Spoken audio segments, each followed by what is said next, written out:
انبیاء کو آغاز نبوت ہی میں کسی خاص وقت میں اللہ رب العزت ایسے کمالات، ایسے درجات عطا فرماتا ہے کہ جہاں تک عقل انسانی کی رسائی نہیں ہو سکتی، انسان کی عقل وہاں تک نہیں پہنچ سکتی، اور کسی بھی منطقی فلسفی کا جو قائل تخیل ہو تو وہاں تک پرواز نہیں کر سکتا۔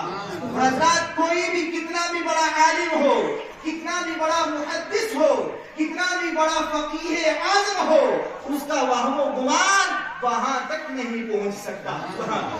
اب جو یہ معراج ہوتی ہے، انبیاء کو معراج شروع ہوتی ہے، اب وہ خاص وقت جب آتا ہے، ایسے خاص ایسے مخصوص وقت میں ان کی آنکھوں سے مادی دنیا کے تمام پردے ہٹا دیے جاتے ہیں۔ سبحان اللہ۔ اب معراج کیسے نصیب ہوتی ہے ایک نبی کو؟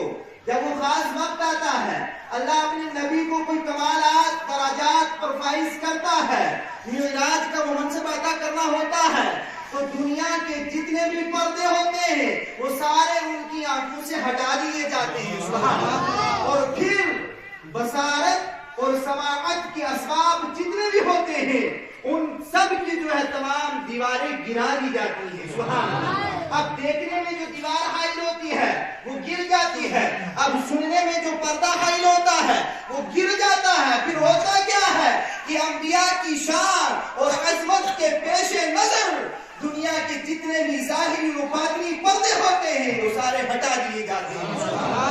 اب پھر سننے، دیکھنے، بیٹھنے، چلنے، پھرنے، اب یہ جتنے بھی دنیاوی قانون ہوتے ہیں سارے منسوخ ہو جاتے ہیں۔ سبحان اللہ۔ پھر ہوتا کیا ہے کہ آسمان اور زمین کے جتنے بھی پوشیدہ خزانے ہوتے ہیں وہ سارے جو ہے اس نبی پر ظاہر ہو جاتے ہیں۔ سبحان اللہ۔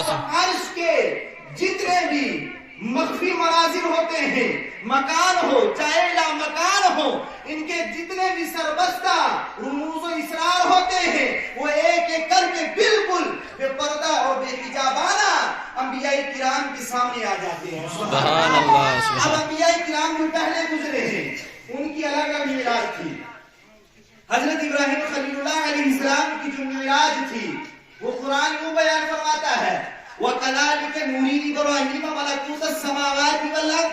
اللہ تعالیٰ فرماتا ہے کہ ہم نے اپنے خلیل حضرت ابراہیم علیہ السلام کو زمین کا اور آسمان کا جو بادشاہی منصب تھا وہ ہم نے ان کو دکھا دیا۔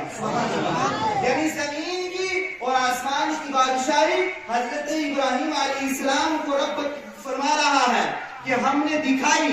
یہ معراج ابراہیم علیہ السلام کی جو قرآن بیان کر رہا ہے، اسی طریقے سے حضرت ادریس علیہ السلام کی جو معراج ہے وہ قرآن میں بیان فرماتا ہے، وَرَفَعْنَاهُ مَكَانًا عَلِيًّا۔ ہم نے حضرت ادریس علیہ السلام کو نبوت کا مقام عطا کرنے کے ساتھ ساتھ ان کو بلندی اور رفعت بھی بخش دی۔ سبحان اللہ۔ اب حضرت ادریس علیہ السلام کا معراج یہ تھا کہ ان کو بلندی عطا فرمائی۔ معراج کا یہ اللہ رب العزت نے ان کو کمالات درجات دیے۔ اب دوسری طرف ایک معراج جو اللہ رب العزت نے بڑے ہی بڑے انداز کے اندر قرآن کے اندر فرمایا ہے، اب وہ معراج تھی حضرت موسیٰ کلیم اللہ کی۔ سبحان اللہ۔ حضرت موسیٰ کلیم اللہ علیہ السلام کی جو معراج تھی خداوند تعالیٰ نے قرآن کریم کے اندر بڑے ہی پیارے انداز کے اندر اس کو بیان فرمایا ہے۔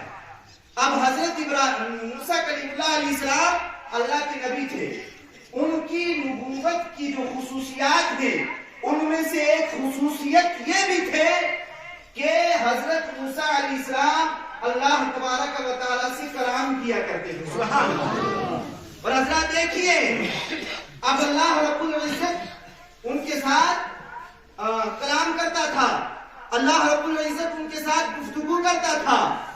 اب حضرت ابراہیم کے بعد ادریس کا جو مقام اور مرتبہ معراج کا آپ نے سماعت فرمایا، اب حضرت موسیٰ کلیم اللہ علیہ السلام کی نبوت کے ساتھ یہ خاص معاملہ تھا کہ رب تبارک و تعالیٰ ان سے گفتگو کیا کرتا تھا۔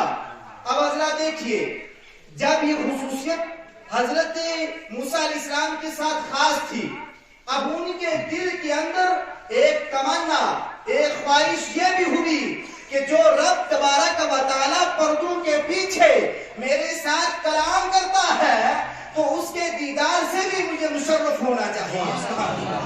اب یہ ان کی تمنا ہوئی کہ جو رب تعالیٰ کوہ طور پر جب وہ کلام کیا کرتے تھے، پردے کے پیچھے کلام ہو رہا تھا، حجابات کے پیچھے کلام ہو رہا تھا، موسیٰ علیہ السلام کے دل میں یہ تمنا آئی کہ میں اپنے رب کا پردوں سے ہٹ کر دیدار کروں. سبحان اللہ.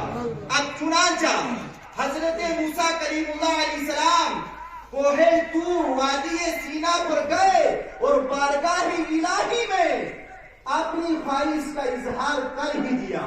اب قرآن کہتا ہے ربی ارنی انظر الیک. موسیٰ علیہ السلام نے رب کی بارگاہ میں عرض کی کہ اے میرے رب، کبھی تو آگ کے بھڑکتے ہوئے شعلوں میں سے مجھ سے کلام کرتا ہے اور کبھی وادی سینا میں تو مجھ سے کلام کرتا ہے. اور میرے رب، آج میری یہ خواہش ہے کہ ان پردوں کو ہٹا دیا جائے اور اپنے اس دیدار سے مجھے بھی مشرف کر دیجئے. اب رب تعالیٰ کی طرف سے یہ جواب آیا لم ترانی، اے موسیٰ تو مجھے نہیں دیکھ سکے گا، تو مجھے نہیں دیکھ سکتا. اب جب موسیٰ علیہ السلام نے چاہا کہ میں اپنے رب کا پردے سے ہٹ کر دیدار کروں تو رب تبارک و تعالیٰ نے فرمایا اگر تو چاہتا ہے اے میرے کلیم، تو میرا دیدار اگر کرنا چاہتا ہے تو پھر میں اپنی تجلیات کو کوہ طور پر نازل کرتا ہوں.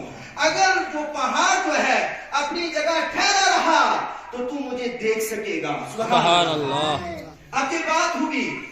اب موسیٰ کلیم اللہ علیہ السلام نے چاہا کہ رب دیدار میں کرنا چاہتا ہوں.